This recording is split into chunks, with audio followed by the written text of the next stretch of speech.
Hello everyone, welcome back सोन class है। तो आज हम इस वीडियो में बात करेंगे विशेषण के भेद की। इससे पहले वाले वीडियो में हम लोगों ने विशेषण के पहला भेद हम लोगों ने गुणवाचक विशेषण को बहुत अच्छे से देख लिया था और हमें पूरी उम्मीद है कि सब कुछ समझ में आ गया होगा। तो आज हम इस वीडियो में विशेषण के दूसरा भेद जिसका नाम है संख्यावाचक विशेषण के बारे में बात करते हैं। ठीक है, तो संख्यावाचक विशेषण क्या कहता है? जिस विशेषण शब्द से संज्ञा या सर्वनाम की संख्या का बोध हो, जिस विशेषण शब्द से संज्ञा या फिर उसके सर्वनाम, संज्ञा या फिर सर्वनाम की संख्या का बोध हो, उसी को हम लोग क्या कहते हैं? संख्यावाचक विशेषण कहते हैं। ठीक है ना। एग्जाम्पल से समझते हैं हम लोग। तो पहला एग्जाम्पल कह रहा है 5 विद्यार्थी दौड़ते हैं। क्या कह रहा है? जिसमें देखिए क्या है, जो संज्ञा है विद्यार्थी, इसकी संख्या बता रहा है कितने विद्यार्थी दौड़ रहे हैं, 5 विद्यार्थी। तो जो ये 5 हमारा है क्या हो जाएगा? ये संख्यावाचक विशेषण हो जाएगा। तो दूसरा एग्जाम्पल क्या कहता है? 7 घोड़े घास चर रहे हैं। मतलब क्या, जो घोड़े क्या है हमारा है? संज्ञा है। संज्ञा की क्या बता रहा है? संख्या बता रहा है 7, कि घोड़े कितने हैं? 7 है। तो ई हमारा जो 7 है वो क्या हो जाएगा? हमारा संख्यावाचक विशेषण हो जाएगा। तीसरा एग्जाम्पल कह रहा है कक्षा में 40 विद्यार्थी उपस्थित हैं। विद्यार्थी हमारा क्या हो जाएगा? संज्ञा है। और संज्ञा की क्या कर रहा है? ये 40, मतलब यानी कि ये संख्या बता रहा है। तो जो संख्या बताएगा वो क्या करेगा? वो संख्यावाचक विशेषण ही कहलाएगा। तो जो 40 हमारा है ये क्या हमारा है? संख्यावाचक विशेषण है। इसी प्रकार है देश का हर एक बालक वीर है। जो बालक हमारा क्या है? संज्ञा है। और संज्ञा की संख्या कौन बता रहा है? हर एक। तो मतलब प्रत्येक या हर एक बालक वीर है। तो हर एक हमारा क्या हो जाएगा? संख्यावाचक विशेषण हो जाएगा। अब हम लोग बात करते हैं संख्यावाचक विशेषण के भेद की। संख्यावाचक विशेषण के मुख्य रूप से 2 भेद होते हैं। पहला क्या होता है? निश्चित संख्यावाचक। दूसरा क्या होता है? अनिश्चित संख्यावाचक। निश्चित संख्या से क्या कहता है?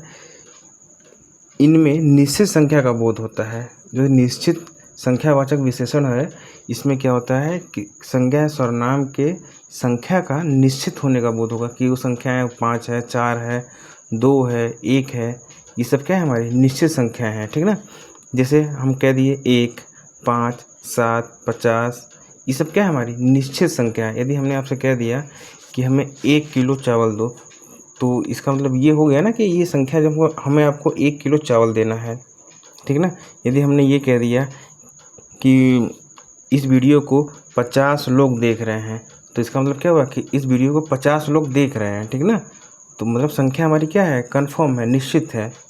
तो इसी को हम लोग क्या कहेंगे? निश्चित संख्यावाचक विशेषण कहते हैं। और संख्यावाचक का दूसरा भेद होता है अनिश्चित संख्यावाचक विशेषण। इनमें अनिश्चित संख्या का बोध होता है। अनिश्चित संख्यावाचक विशेषण में किसका बोध होता है? वो संख्या के अनिश्चित का बोध होगा। जैसे हमने ये कह दिया कि इस वीडियो को कुछ लोग देख रहे हैं। कुछ में क्या हो सकता है? कुछ भी हो सकता है। 1 लोग भी देख सकते हैं, 10 लोग भी देख सकते हैं, 100 लोग भी देख सकते हैं, 1000 लोग भी देख सकते हैं। मतलब जो संख्या है वो कन्फर्म नहीं है। ठीक है ना। तो मतलब वो क्या है? अनिश्चित है। तो उसी को हम लोग क्या कहेंगे? ये अनिश्चित संख्यावाचक विशेषण कहते हैं। ठीक है ना। इसमें क्या आएगा? आपको कुछ एग्जाम्पल देख लेते हैं। तो इसमें कुछ आएगा, कई आएगा, सब कुछ आएगा, बहुत आएगा, अनेक आएगा। ये सारे शब्द हमारे क्या कहते हैं? ये अनिश्चित संख्यावाचक विशेषण का को बताते हैं। ठीक है ना। कि जो हमारा संज्ञा और सर्वनाम है उसके वो अनिश्चित संख्या का बोध कराएंगे, तो उसे वो क्या कहते हैं? हम लोग अनिश्चित संख्यावाचक विशेषण कहते हैं। ठीक। अब हम लोग विशेषण का तीसरा भेद देख रहे हैं जिसका नाम है परिमाणवाचक विशेषण। ठीक है ना। तो परिमाणवाचक विशेषण क्या कहता है वो देखते हैं। जो विशेषण शब्द संज्ञा या सर्वनाम की नाप तौल मात्रा संबंधित विशेषता का प्रकट करते हैं उन्हें हम लोग क्या कहते हैं? परिमाणवाचक विशेषण कहते हैं। मतलब वे विशेषण शब्द जो संज्ञा या सर्वनाम का क्या करें? उसका नाप तौल की बात करें, उसकी मात्रा की बात करें, तो वो हमारा क्या हो जाएगा? परिमाणवाचक विशेषण हो जाएगा। ठीक ना। जैसे मैंने आपसे ये कह दिया कि 10 किलो घी दे दीजिए। ठीक है ना। यदि हमने आपसे क्या कह दिया कि 10 किलो घी दे दीजिए, इसका मतलब हमने घी मांग रहा हूँ मैं आपसे, कितना मांग रहा हूँ? 10 किलो। देखिए ये क्या कर रहा है? ये नाप तौल की बात कर रहा है। ठीक है ना। मतलब 10 किलो इसका वेट होगा 10 किलो, उसको हम लोग नापेंगे 10 किलो को ना, तो इसका क्या होगा? नाप तोल की बात कर रहा है। तो तो ये हमारा क्या हो जाएगा, परिमाणवाचक विशेषण हो जाएगा। यदि हमने आपसे कह दिया थोड़ा नमक दे दीजिए, थोड़ा मतलब आप 100 ग्राम भी दे सकते हैं, 50 ग्राम भी दे सकते हैं, 1 किलो भी दे सकते हैं, ठीक है ना। तो ये हमारा क्या हो जाएगा, परिमाण की बात कर रहा है, तो उसकी संख्या की बात कर रहा है, उसकी मात्रा की बात कर रहा है, ठीक है ना, कि कितना नमक होगा, तो ये होगा। तो अब परिमाणवाचक विशेषण के भी दो भेद होते हैं। पहला क्या होता है, निश्चित परिमाणवाचक विशेषण, दूसरा क्या होता है, अनिश्चित परिमाणवाचक विशेषण क्या होता है, ठीक ना। हम लोग बात करते हैं सबसे पहले निश्चित परिमाणवाचक विशेषण की। निश्चित परिमाणवाचक विशेषण क्या कहता है, जहाँ पे वस्तु की नाप तौल का निश्चित ज्ञान हो, वहाँ उसे हम लोग क्या कहते हैं, निश्चित परिमाणवाचक विशेषण कहते हैं। जैसे हमने आपसे कह दिया, आप सब्जी लेने दुकान पे गए हैं, आपने ये कह दिया 10 किलो आलू दीजिए, ठीक है ना। तो जो आपका दुकानदार होगा वो क्या करेगा, एक निश्चित संख्या आपने उनको बताया है कि हमको 10 किलो चाहिए, तो वो आपको क्या करेगा, वो 10 किलो वेट करेगा, फिर आपको आलू देगा, ठीक है ना। तो इसका मतलब क्या हुआ, जो परिमाण की बात हो रही है वो निश्चित संख्या है, ठीक है ना, 10 किलो। इसी तरह हमने कह दिया कि 1 लीटर पानी दीजिए, ठीक है ना। तो देखिए ये पानी हमको कितना चाहिए, 1 लीटर चाहिए। इसकी नाप की बात हो रही कि नहीं है, पानी को हम लोग नापेंगे 1 लीटर कितना होता है। तो ये जो संख्या है पानी की वो क्या है, निश्चित है, मतलब हमें पानी कितना लेना है या देना है, 1 लीटर देना है या लेना है, ठीक ना। यदि हम आपसे कह दिया कि 4 किलो चावल ले जाओ, मतलब मैं आपको क्या दे रहा हूँ, 4 किलो दे रहा हूँ, क्या दे रहा हूँ, 4 किलो चावल दे रहा हूँ। जो ये 4 किलो है, ये चावल के निश्चित संख्या का बोध करा रहा है, मतलब उसकी मात्रा का बोध करा रहा है। तो यहाँ क्या हो जाएगा, निश्चित परिमाणवाचक विशेषण हो जाएगा।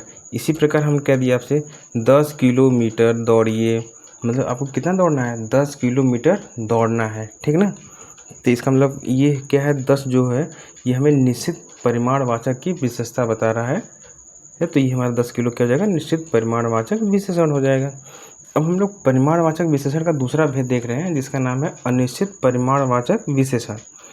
अनिश्चित परिमाणवाचक विशेषण क्या कहता है, जहाँ पे वस्तु की नाप तौल का निश्चित ज्ञान न हो, उसे हम लोग क्या कहते हैं, अनिश्चित परिमाणवाचक विशेषण कहते हैं।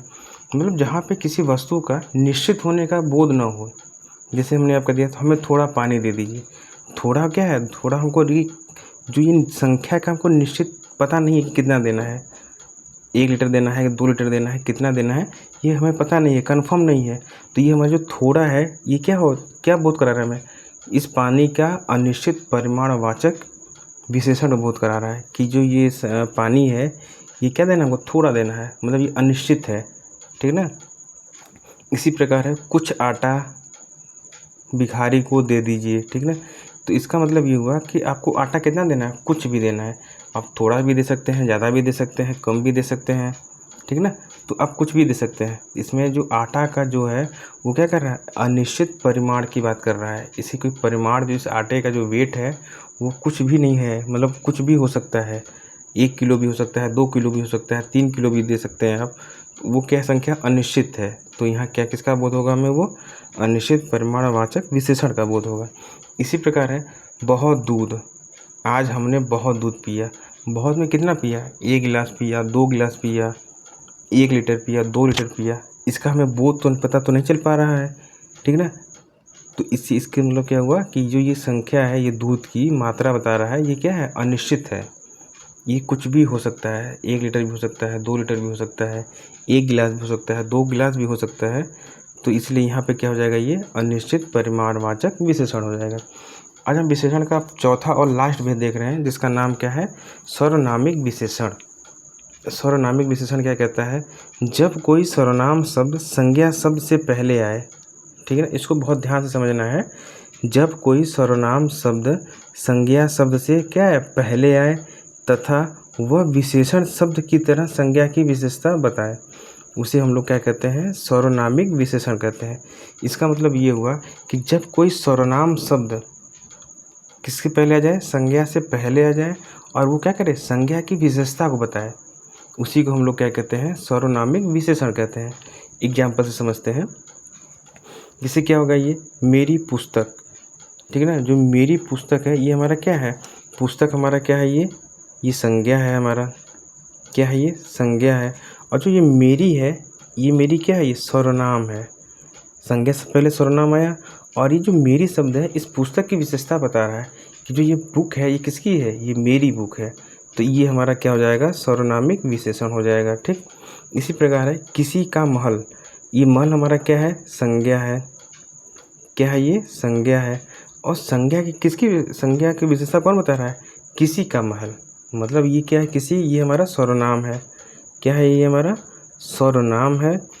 और ये संज्ञा की विशेषता भी बता रहा है कि जो ये महल है किसका है, किसी का है। ठीक, तो इसी प्रकार है वह लड़का, लड़का इसमें क्या है, हमारा है संज्ञा है। और वो हमारा क्या है, सर्वनाम है। लेकिन जो वह शब्द है ये संज्ञा यानी लड़के का क्या कर रहा है, विशेषता को बता रहा है कि वह लड़का, यह लड़का, वे लड़के।